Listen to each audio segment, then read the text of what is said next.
Hi, this is Alan Kaufman. I'm here with Andy Cohen in his old but reliable Volvo, driving around and performing with him on a tour of New England. This is taking place April through mid-May of 2018. I'm bringing you along with me so I can share with you some of the wisdom I'm gleaning from these visits on wheels with Andy. There's a quote attributed to the great Yogi Berra: "You can observe a lot by just watching." So I welcome you to watch and observe with me this first episode of Travels with Andy. Hey, Andy. Yeah. We're going on tour, you know. Yeah? I live on tour. I'm not used to doing this stuff, but it's fun, I must say. And you're the reason why I'm actually brave enough to do this. I've been doing it for so long, it's like second nature. I'm a total neophyte at this. My life, consists of going from one town to another where I know people and staying with those people for a few days, a week at most, and when I'm there I try to be helpful, walk the dog and play with the kids. Yeah, you were saying that being on the road can sometimes be hard? That can be hard. How so? You can get stranded. Have you ever been stranded? Many times. I've managed to wriggle out of it every time. Since this is more of a calling than a business for me. Right. It's how I preach. Do you ever get tired of touring? Nope. I love visiting my friends. I love doing what I can, where I can, whenever I can. So what is it like in particular to gig around New England? I mean, I think different regions of the United States have their own character, but what is it like for you specifically when you're touring around New England?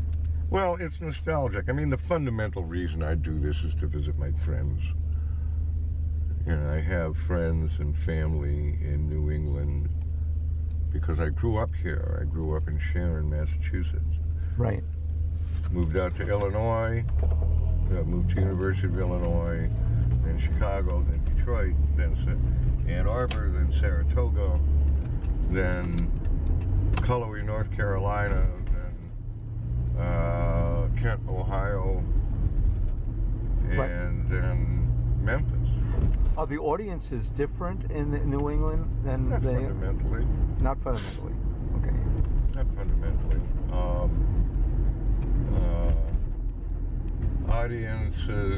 Audiences want to be tickled. They want to be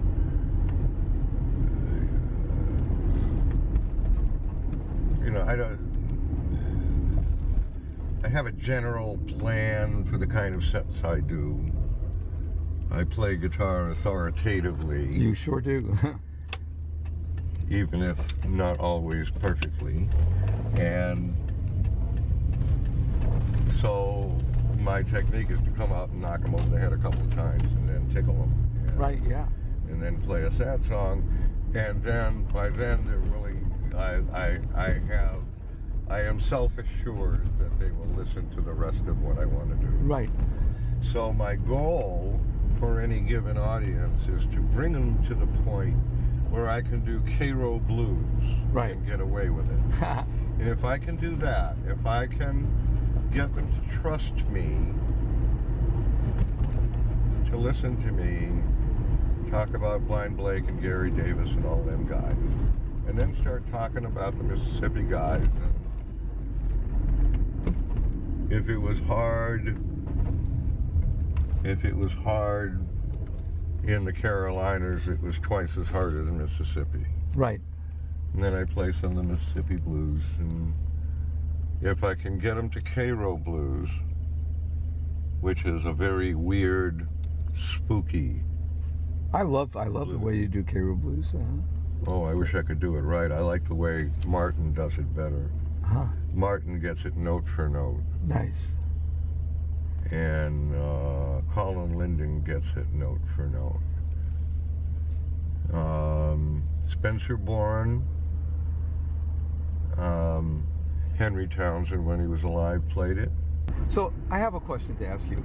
You know, I've been impressed by everything that you do, really, on the guitar, and your singing and your dulciola playing and everything. But when you play Reverend Gary Davis stuff, you come alive in ways that are very profound. I mean, you become like 30 or 40 feet tall, and it's quite extraordinary.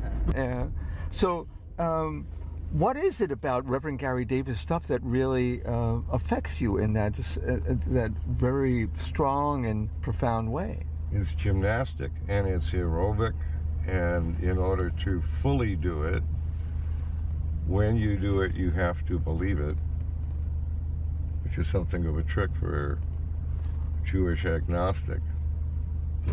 But I can do it. I seem to have the facility. Reverend Davis did it because he believed. I believe a bunch of things that are different than what he believed, but I believe him. And I believe him just as passionately. Yeah. So here's another question. Plus I was sort of an athlete when I was a kid. That probably helps, you know. Oh yeah. So I'm still in shape. I can still do a day's work. But how does being an athlete really help you with? Explain that to me. You were talking a little bit about that the other day. You know, how an athlete thinks. You know, going from the first thing to the next. Can you talk a little bit about that again? As a gymnast. Yeah. That's what I was. I was a gymnast. I did a little pole vaulting too. But as a gymnast, you do sequences, routines. Some of them are prescribed and some of them are ad-libbed, or, you know, routines that you work on. And one of the ways you get scored is how well each move flows into the next one. So when you build a routine, you build it in such a way that the approach to one move leads directly to its execution. And you perform that execution as well as you can, and then you land and step to the next trick. So is that how you construct your sets? And that's how I approach the guitar. Oh, okay. Everything, like the guitar, your sets, all of that. Yeah. That makes a lot of sense. Yeah. That's the thinking part of it. The execution part of it is positively aerobic. Right. I do Reverend Gary Davis, you know, one of his big pieces. It takes a lot of energy. I bet.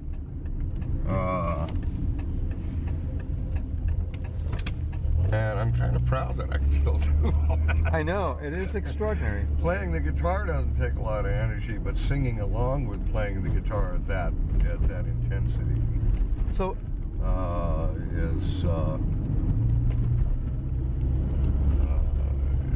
is pretty aerobic. At the end of Samson, I'm done. yeah, I bet. This is the Reverend Gary Rag. Okay.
Hey, little Mamie, come to the window, see me fall, see me fall. I've been falling from my shoulder, I've been falling from my shoulder, I've been falling from my shoulder, straight on down, straight on down.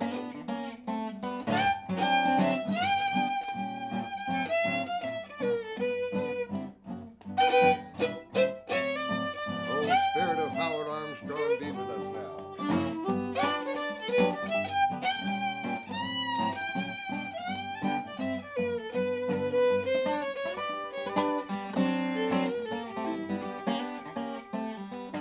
Captain got a bulldog, weigh 500. Captain got a bulldog, weigh 500. Captain got a bulldog, weigh 500. His backyard,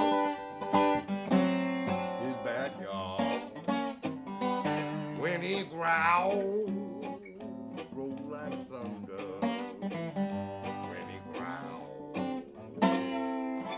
Like thunder, when he growls, roll like thunder. His backyard, his backyard.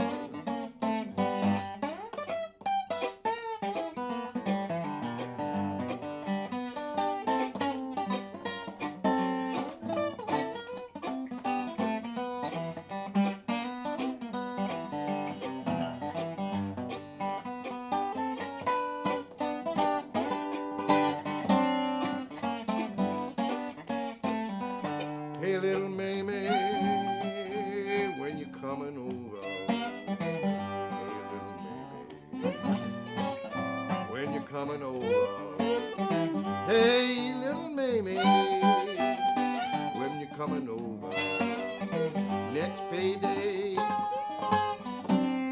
next payday. Hey, little Mamie, come to the window. Come to the window. Hey, little Mamie, come to the window. Next day, next payday.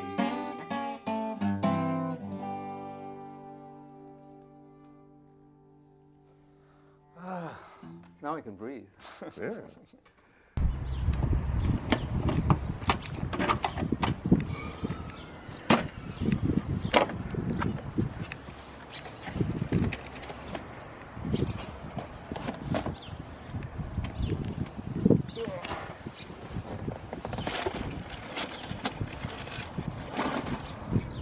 And, What you got in them blankets there? well,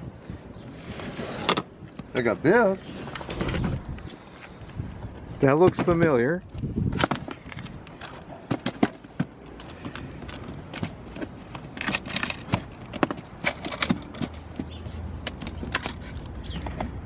Ah, Oh, you ever seen that? Old National. I haven't seen that on the tour yet. I'm glad that you have it with you this time around. Will you be playing that at the gigs? Oh, yeah.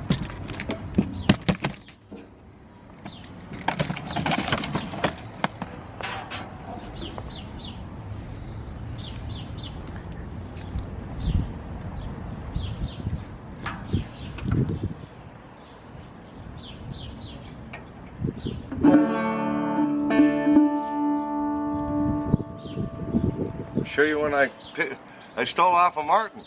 Okay. You might want to play it kind of fast, only because I'm running out of batteries. You're running out of battery. Yeah, I just have maybe well, I'll a minute or battery left. I'll do this one super fast. Okay. Martin showed me.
Bye.